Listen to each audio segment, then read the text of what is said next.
Institute of Technology acknowledges that our campuses are located on the unceded traditional territories of the Coast Salish nations of Musqueam, Squamish, and Tsleil-Waututh.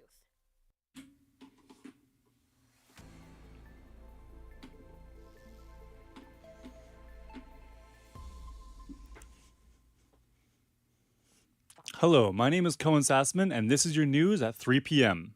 The British Columbia government is processing charges in a short-term rental law, including allowing for penalties to be published to the people from breaking the rules.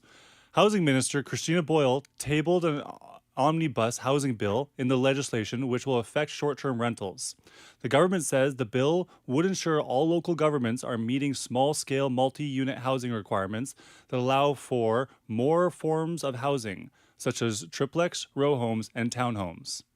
The housing minister says in a statement that the charges will prevent local governments from putting in restrictions that make it more difficult to build anything other than single-family or duplex houses for communities with more than 5,000 people. Boyle told reporters at the legislature that the majority of BC communities are implementing the provincial rules to build more homes and ease the housing crisis. The 2025 BCGEU strike is having a long-lasting effect in many jobs and businesses, including BC government liquor stores. Our reporter, Caleb Templeton, has more on how the strike is not just affecting the government liquor stores across the province. Privately owned liquor stores are seeing high numbers in sales as the BCGEU strike continues shutting down every single government liquor store in the province. Tommy Rice, who is the senior shift lead at a private liquor store in Port Moody, believes with the holiday season around the corner and the strike going on, it will mean successful sales numbers for private stores. We've seen a rush of panic buying, especially leading up to Thanksgiving, and people realizing that there's not going to be any more hard spirits on the shelves. So everyone's been rushed in and buying a lot in bulk. Rice also adds that the strike will only benefit private stores for the next few months until stock runs out. Caleb Templeton, BCIT News. Police in New Westminster, BC, say they're working to identify a suspect in a vandalism spree that saw swastikas drawn on several vehicles. They say the first incident is believed to have occurred overnight on October 3rd, with a man calling the following morning to report a vandalism of his vehicle.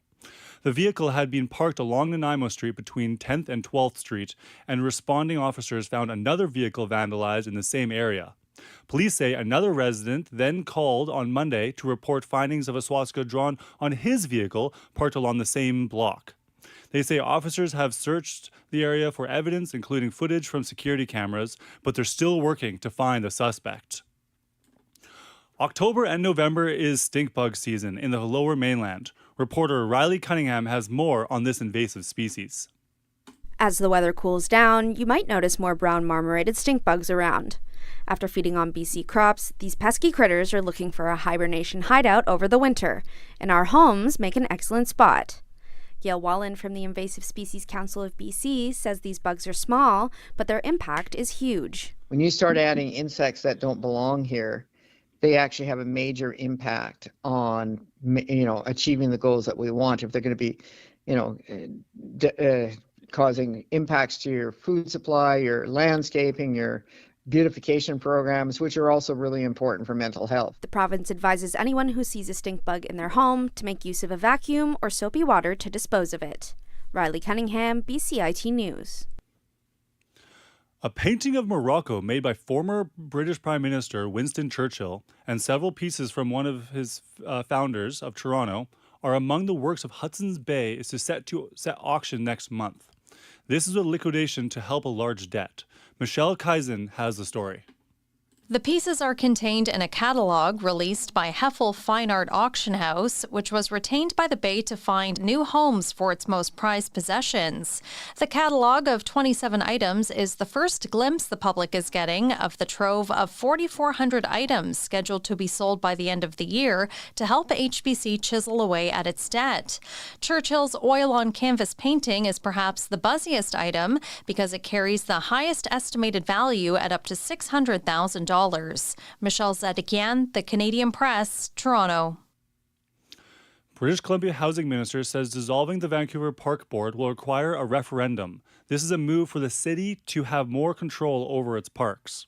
The ministry says new legislation to amend the Vancouver Charter would give City Council the authority to dissolve the Park Board.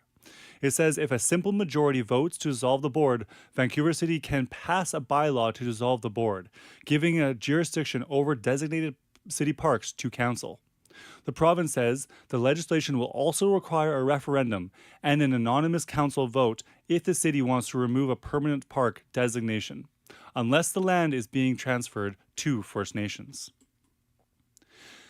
The Independent Investigation Office says it will be recommending criminal charges against RCMP officers in Williams Lake, BC, after the sudden death of a man in their custody. It says officers arrested the man who was driving an unlicensed moped around the Caribou City on September 30th, 2022, and brought him to the RCMP cells.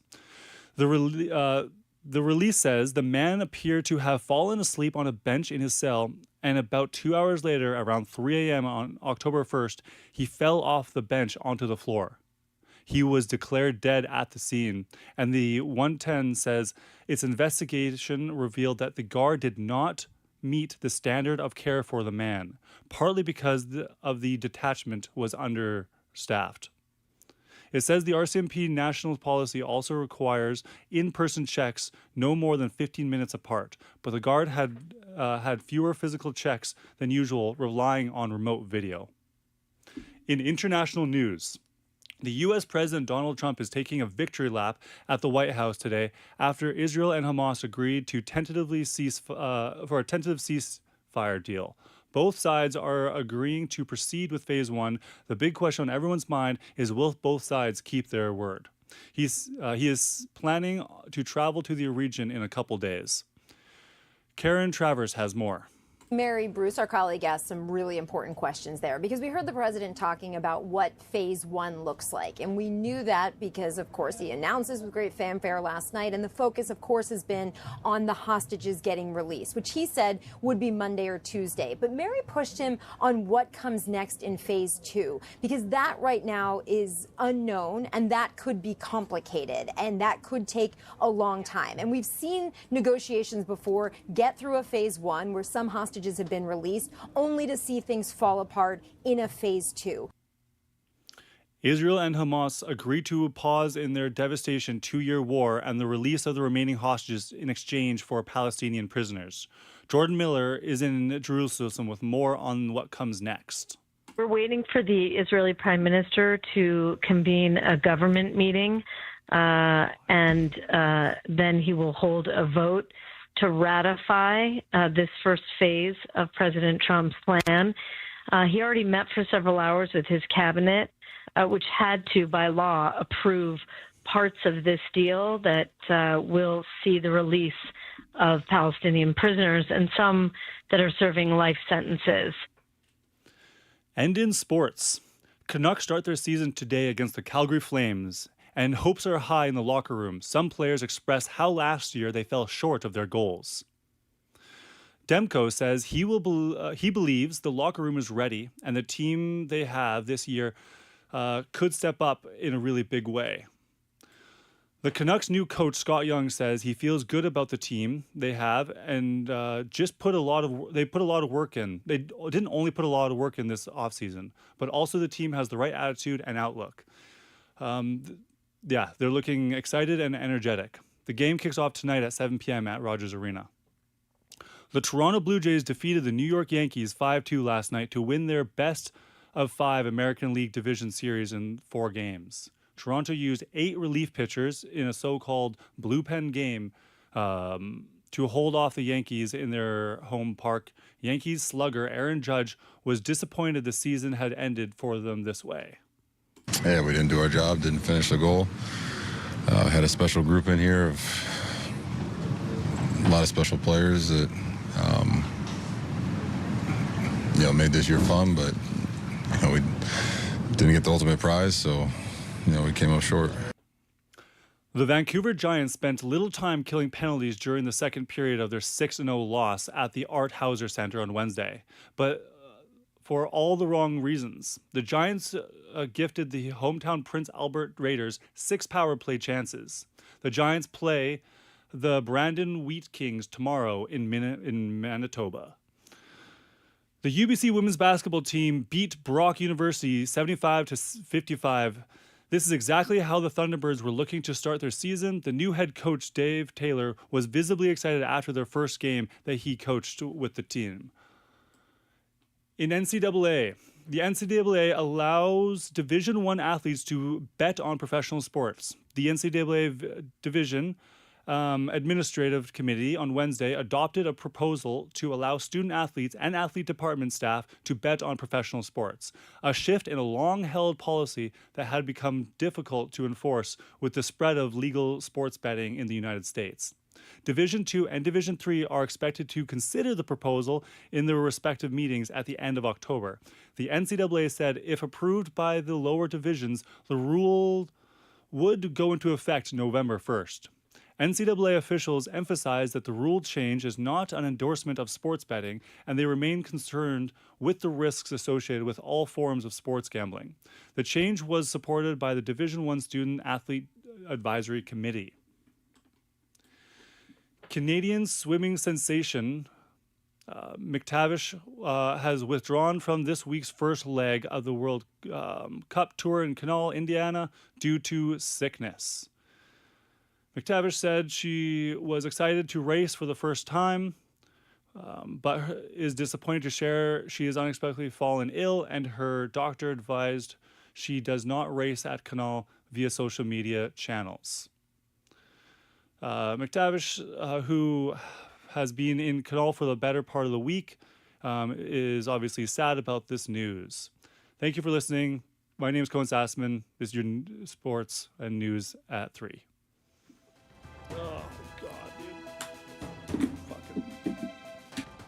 Stay tuned for more on BCIT's 1680 The Crow. When I tell people that I studied journalism, they immediately say, oh, you want to be a reporter. But I think, in my case personally, I really want to go into magazines, PR, social media.